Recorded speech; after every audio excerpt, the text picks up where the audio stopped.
Good morning, MacLaren, or good afternoon, wherever or whenever you are. Today, I would like to share a little something from my backyard. With the quarantine life, lately I've been a little more aware of my yard and things I've done there in the past. I actually, last summer, took on a project to build a salmon ladder. It was something I had been wanting to do for several years and kept putting off, because it is just a big, tall thing, honestly, a little intimidating. Now, you are probably thinking, wow, Mr. Como must have a very long commute from work back to his backyard with a salmon ladder. Does he live in Alaska? Is he a friend to the grizzly bear and to the moose? And no. I am talking about the other salmon ladder, the one that people jump on and fall off of. I've never been a big sports guy. To me, growing up, sports always seemed like the counterpoint of going outside to play, the counterpoint of having fun. Adults stayed in to watch televised golf. I went out to jump over fences. Adults kept stats on their football team. I practiced bunny hops on my sweet BMX. Sports just always struck me as so heavily organized. Nevertheless, for the last several years, as spring rolls in and summer is at hand, I go into a frenzy for American Ninja Warrior. I savor each episode. I marshal myself, only allowing about 20 minutes of viewing per day of a recorded episode, so I don't use it up all at once. I get to know the competitors like an extended family, while my actual family keeps a safe distance from my viewing area. A safe distance from the yelling and loud encouragement I offer the competitors who are in different states and were recorded months before they aired. And I cannot explain why it is a different thing to me. It isn't team versus team. It isn't even man versus himself. It is more like adult versus growing up. The obstacles are ridiculous, childish, but also gravity-defying and astonishing.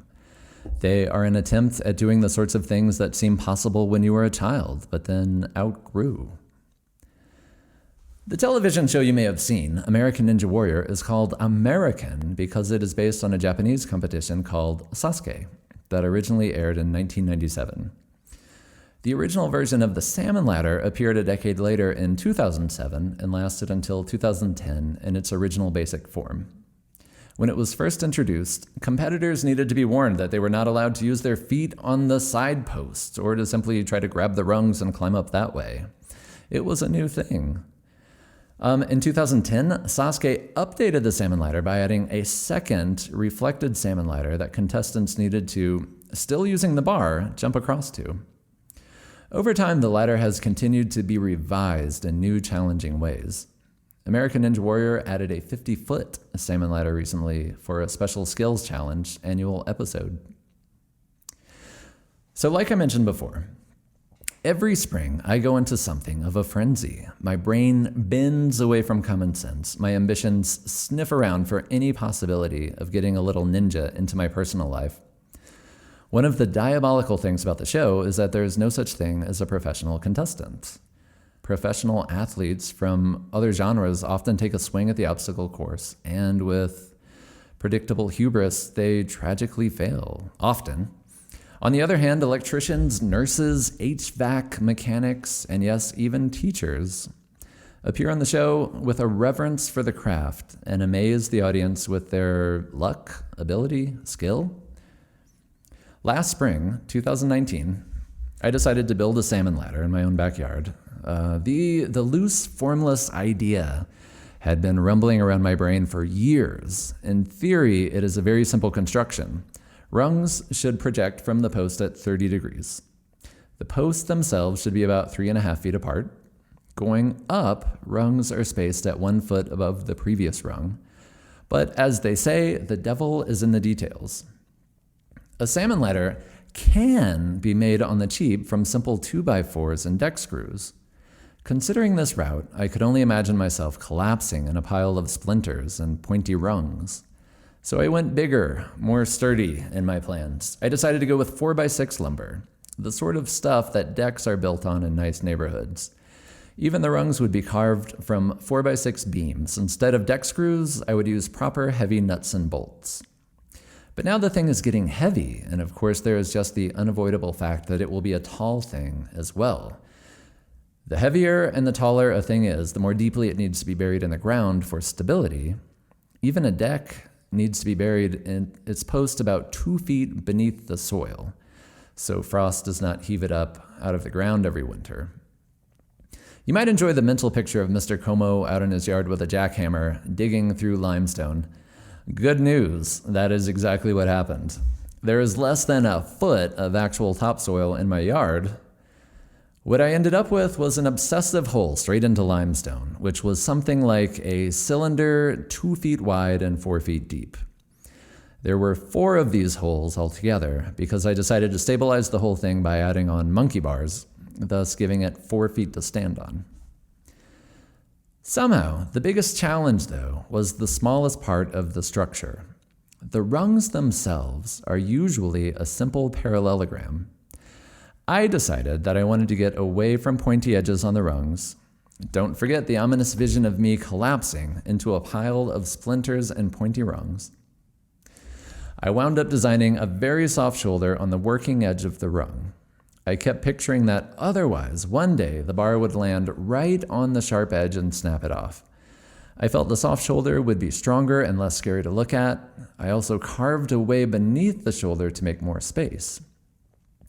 Altogether, my parallelogram became a trapezoid with arcs instead of angles, soft shoulders instead of pointy edges. At this point in my story, I would love to share footage of my triumphant conquest of the ladder. The main reason that did not happen is simply that I was dog-tired after all of the construction concluded. Rounding up family members to help me raise the structure, pouring the concrete, carving out and bolting the rungs, it was a lot. Of course, I did give it a try once the mulch was underneath it and the concrete was cured. It was hard, but doable. And in fact, I might have had a solid shot at mastering it if not for a few overall design flaws. The primary flaw is that there is a hammock next to the salmon ladder. And not just a hammock, there's also a slack line. And come on, slack line has the word slack right in the name. There are also the more easygoing monkey bars and other things to hang on that are not as loud and brassy as the ladder. I'm just going to say it. I have not been on this thing since last October. I've actually been pretty busy since quarantine locked down, but even if I was sitting on mountains of free time, there is something about the ladder that demands supreme intentionality. It is not something that you do casually.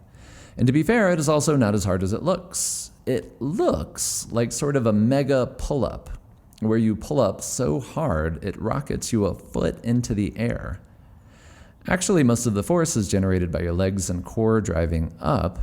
Your arms then need to help with the upward pull, but more importantly, aim the bar. So here we go.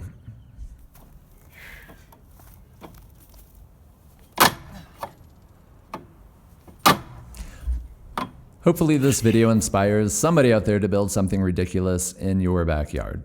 Personally, I have no regrets, and now that the ladder is back on my radar, I have got big plans to make it past the second rung. Have a great day. Go get him, Car.